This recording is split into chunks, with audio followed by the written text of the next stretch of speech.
When is it best to come to Myrtle Beach for a golf trip?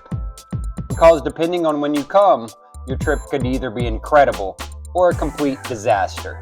Today I'm breaking down every season in Myrtle Beach golf. Weather, prices, crowds, course conditions, maintenance schedules, daylight, and what months you should actually book. Hey, what's up guys? It's Parker Houston down here in the golf capital of the world, Myrtle Beach, South Carolina. For those of you looking to make a trip here, every single season is going to play completely different. So this video is going to be a great guide for you guys looking to save money, for you guys looking to avoid 5-hour rounds, and to find the best course conditions. So stick around. Let's talk about exactly when you guys should be coming to Myrtle Beach.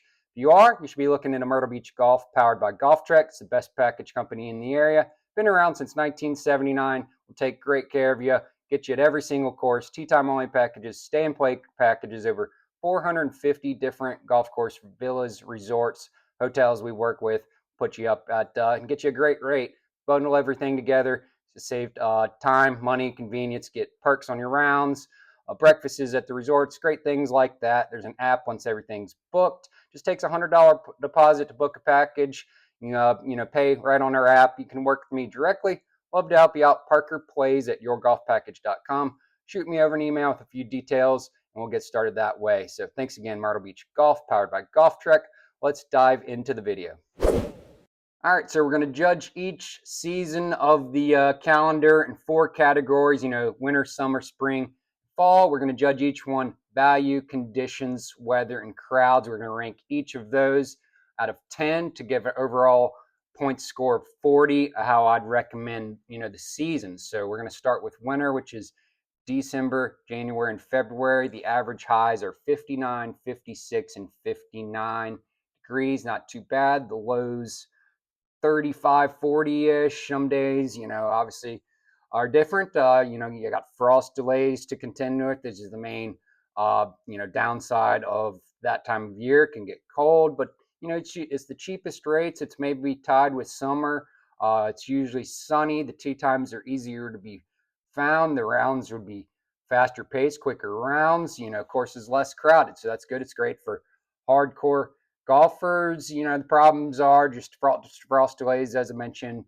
Bermuda grass will be dormant, which personally I don't mind. Some of you guys coming down here, you like to see a nice green grass and overseed, but personally do not mind a yellow dormant grass. It actually plays well. So if you can just kind of overlook what it looks like visually, it's actually going to be a better playing surface. Bermuda dormant grass running a little faster, firmer, not soaked with water. The green overseed, you got to water that a lot, but it's harder to get in 36 whole days, especially if you're a bigger group and especially if you're wanting to travel between courses. So you just kind of got to weigh those if you're thinking about coming down in the winter. I'm going to say, let's get into our 4 rankings here of value. I'm giving it a 9 out of 10.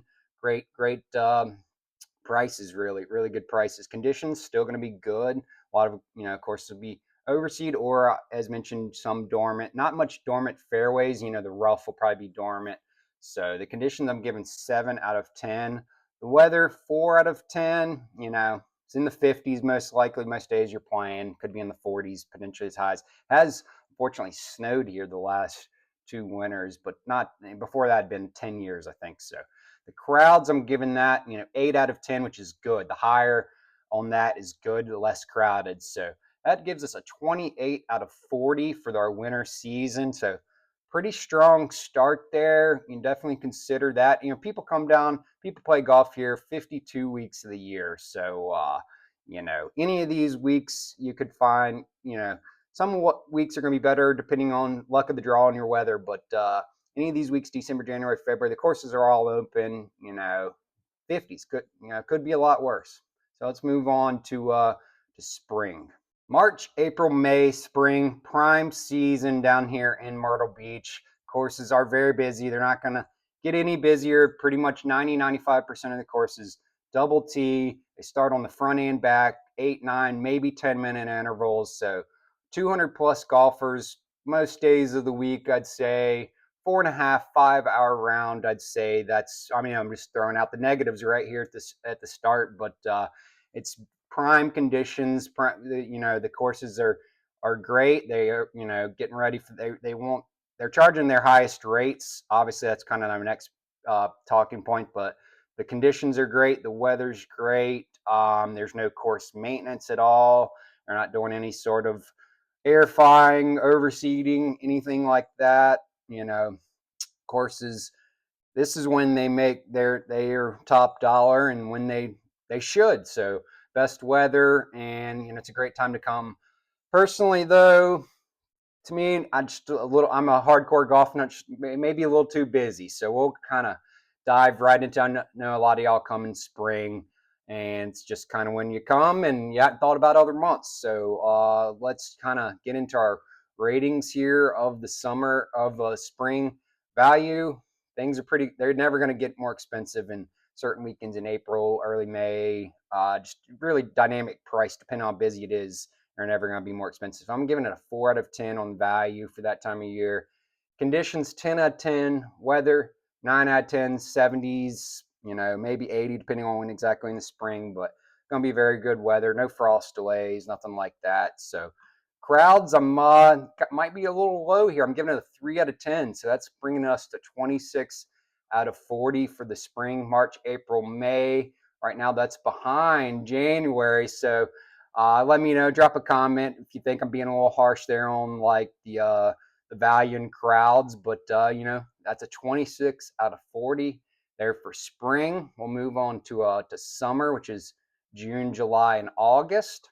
Before we get to June, July, August, if you guys could do me a favor, make sure you are subscribed to my channel. Check for me, it'd be huge. Sometimes my videos might just show up on your feed and you don't realize you aren't subscribed. Few of my course vlogs, over 80% of you guys are not subscribed, so be huge for me if you guys would. Trying to hit 5,000 subscribers by the end of 2026. Trying to finish every single course in Myrtle Beach, posting them all right here on YouTube, and 30-minute videos there in the playlist, every course in Myrtle Beach, and also 5-minute playlist as well. So check some of that out if you have not. Share it with a friend, that'd be huge. So let's get to summertime.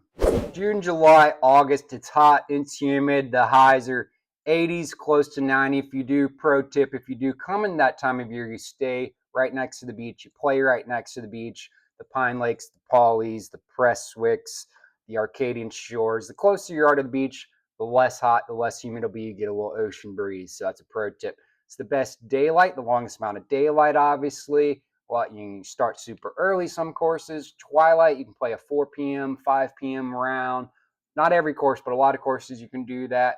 There's cheap replay rates. Just overall, the golf's super cheap. Afternoon thunderstorms, you got to work with that a lot, and especially June, July, and August or so. You got to work around course maintenance. All the courses do their greens, airification. I have that entire schedule, so it's really no worry. We put you up at courses that are going to avoid all sort of. The courses stagger them, so not every week. So they kind of do them throughout the summer. It's a great family trip combo if you're going to bring your family down. Lots of water parks, great seafood, a lot of things for families to do. It's another video. I don't know if I'll get to that ever on my channel, but lots to do with your family.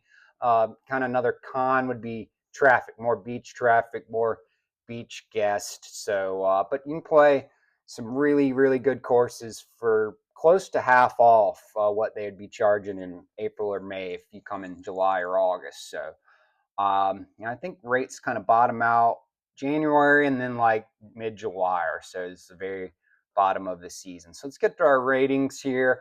Value, great value, really good prices. I just mentioned that 9 out of 10, really good value. Conditions, the greens will be probably a little hairier, same with fairways. So you won't have to deal with airification. Not bringing my rating down here, but let's go 5 out of 10 just cause you gotta have to raise your mower heights a little bit. So weather, let's go 5 out of 10 as well. Hot, crowds, good. Same pretty much here as the I think this is my same as the winter. Let's go 9 out of 10 for crowds. So it's a very strong ranking here for summer. That's a 28 out of 40. Right now that's tied with winter.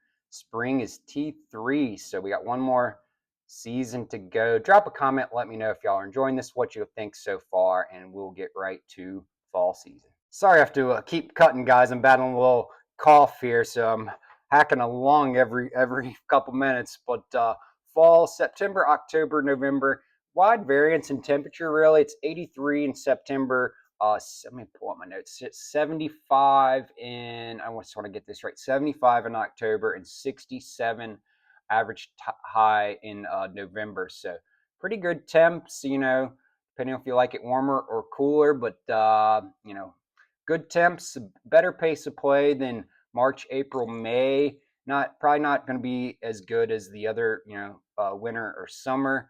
A little busier than then, higher rates than then, second highest rates. Got a hurricane risk.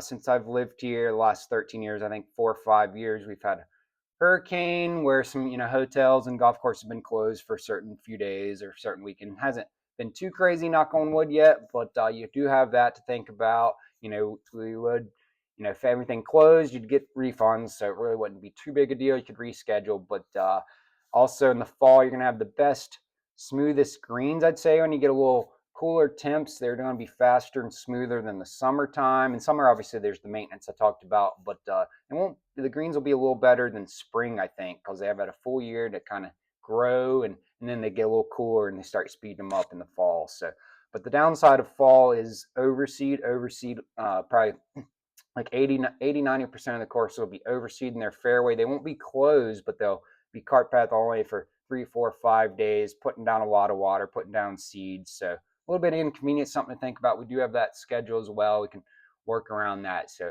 let's get to our ratings here of fall value. We're going 6 out of 10, as mentioned, second most expensive time frame to come. Conditions, very good, very good, 8 out of 10. So weather, we're going to go, I'm going to do a late adjustment here since I've just mentioned the hurricane. I had it at a 9, but let's go 7 out of 10. Late adjustment here. So that's going to affect our overall here. Crowds, let's go 5 out of 10. Pretty busy. Not crazy busy, not as busy as the spring, but pretty busy just because there's less daylight. You can't really tee off post, depending, especially like once daylight savings time frame comes. But even in late October, I'm not going to want to tee off past like 1:30. Harder to do 36 whole days and everything. So that brings us to a 26 out of 40 total for the fall. So that leaves us T1 out of 28 out of 40 was winter and summer, believe it or not. That's just my personal opinion. Let me know what y'all think. That leaves, let's see here, fall and spring just behind. They're tied for third. So 228 out of 40 is 26. They're all very similar. I think I mentioned this. You can play golf here 52 weeks out of the year. Locals play all year long. Very good weather. I have a little rapid fire each month here that I came up with, and then we'll kind of wrap the video up. So January, let's go. Let's call that cheapest month. February, underrated month. March, busy season starts. April is a peak season. May is elite conditions. June is hot, but we find good deals. July, got maintenance and it's hot, obviously. August is cheap and hot. September, sneaky good. October is good value. November is great value. And December is a quiet golf trip vibe. So thanks, Chat GPT. Helped me come up with that, though. But as mentioned, my personal recommendation, November, I made an entire video, perfect Myrtle Beach golf trip, and I went like November 12th, I think, was when I started that. So, and as I mentioned at the beginning of the video, I'd tell you guys, hot take here, the month I would avoid would be April. Call me crazy, it's just a little too busy, a little too pricey. So I would avoid April, but let me know what you guys think. I hope this helped you, think about a Myrtle Beach trip, help you plan your Myrtle Beach trip. As mentioned, you can contact me, and I'd love to work with you, get everything squared away. Super easy to do process once it's booked. You show up at the resort, show up at the hotel. Thanks, Myrtle Beach Golf, powered by Golf Trek. Send me an email, parkerplays@yourgolfpackage.com. Hopefully this helps me build the best Myrtle Beach golf library here on YouTube. If you guys have any suggestions, videos you'd like me to talk about, things you'd like me to film at any of the courses, I do have access to all the courses with relative ease. Let me know. Thanks for watching again. See you guys in the next one. Bye.